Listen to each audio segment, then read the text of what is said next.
How do you not say no to a customer, especially when it's so fun to say yes? Well, Christine Trippy's book, Yes is the Answer, shares how passion and positivity can transform the hospitality industry as well as your leadership and your life. And here to talk about the 4 simple steps to deliver legendary service and build a thriving team culture is Christine Trippy. Hello, Christine. Hello, Chef. How are you? Excited. I love the book, Yes is the Answer, and we'll talk about that in a moment. But your company is The Wise Pineapple. Wise Pineapple. The Wise Pineapple.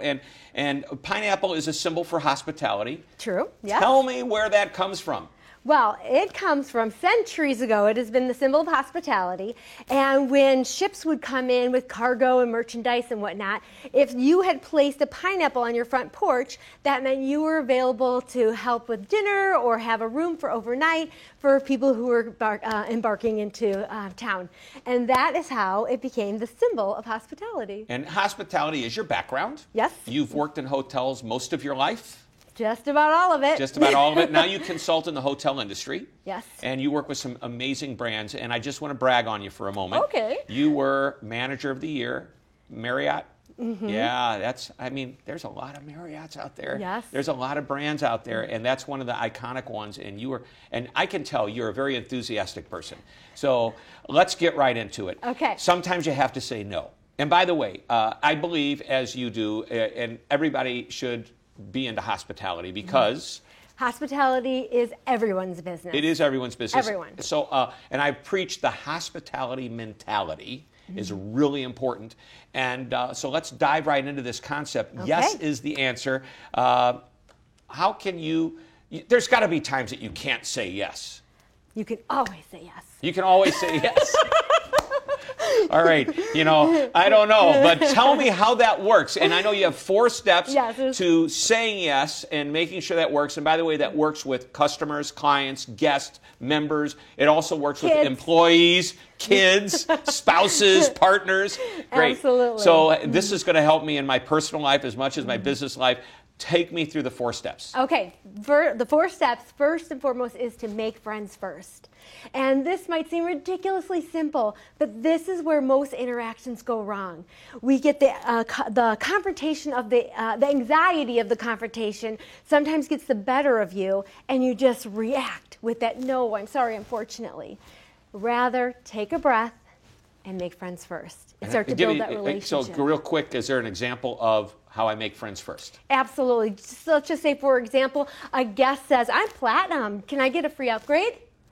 And rather than going into what I hear very, very often is, no, I'm sorry, unfortunately, we're in a sold-out situation.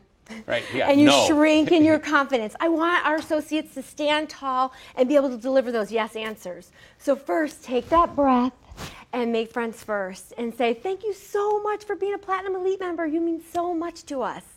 Here's what I can do tonight. That leads us right to step number 2, which is tell them what you can do. Yes is certainly, it's what I can do. It's my pleasure. It's not always YES. It's what you can do in that moment. So you're not telling me that I have to say yes, but you're trying to show me how I don't have to say no. True. Okay, got it. Okay. That sounds so obvious, but it's really, it's a subtle difference, isn't it? Exactly. Yeah. And going back to that first step, it's starting to build that relationship.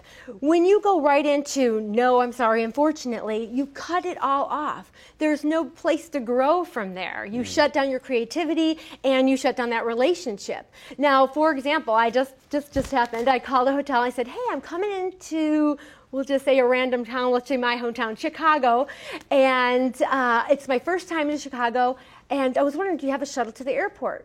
Now, the person who answered the phone said, no, I'm sorry, unfortunately, we don't. And that was it. I said, oh, okay, thanks. Instead... How would you handle that? That's you don't have what they're asking for. Correct. Right? Mm-hmm. Correct.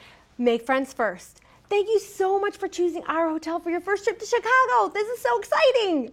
You're going to love it. I'm going to start building that relationship. Yep. I might even ask what brings them. Now, if I know they're going to a certain place, I can start personalizing.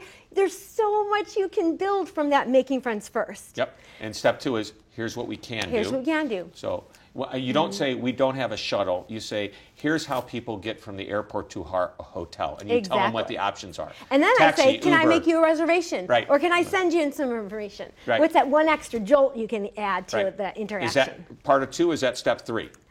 That's just my little secret sauce. Oh, okay, good. Secret pineapple serum. Yes, juicy.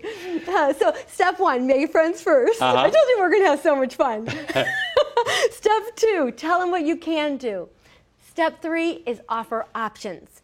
Ultimately, we're all 3-year-olds walking around the globe. We want what we want, when we want it. And when you offer options, you put the guest back in control instead of dictating what they have to do. Even if I dictate something that's appeasable to you, you still might not feel as good about the interaction because I told you what to do. We don't like being told what to do. So options would be taxi, Uber, Lyft. I'll make a reservation for a limo, like we were doing. Exactly. Great. And now let's just say you're in a situation where you either can't think of another option or there just isn't one. I have a magical phrase, which you'll love because you love magic. Sure. My magical phrase is, does that work for you? Does that work for you? And when you say, does that work for you, you put the control back to that guest or customer and they get to decide, does it work for them, yes or no? Great. And step 4. Step 4 is be creative. Okay. Sometimes those options require creativity. Absolutely. The real strategy behind Yes is the Answer is knowing your business. What are your hard no's? And then identifying. Hard no's would be like, it's illegal. You can't do it. Or just, I don't have a shuttle. So that's a hard no. Breakfast isn't free for Platinum. That's a hard no. What are the things you find yourself saying, I'm sorry, unfortunately, or no to? And then get creative and say yes. and figure out what your yes is. And the book, again, it's called Yes is the Answer by Christine Trippi. One last piece of advice. I always ask the one thing question. If there's one last little nugget in the last few moments we're together that you want to share with this audience, what would it be?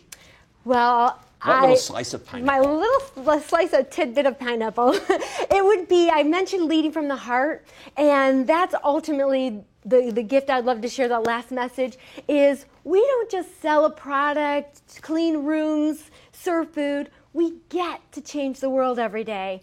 And when you do that, it's amazing. Yeah, I love that word, amazing. Yes. Yes, be amazing or go home. Say yes or go home. Yes is the answer. The 4 steps to creating yes, and this is how positivity, passion, and pineapple will transform your leadership and your life. I love the book. I love that you're here. I love your enthusiasm. Thanks for being on the show. Thank you, Chef. It was awesome. Thank you. It was amazing. It was amazing.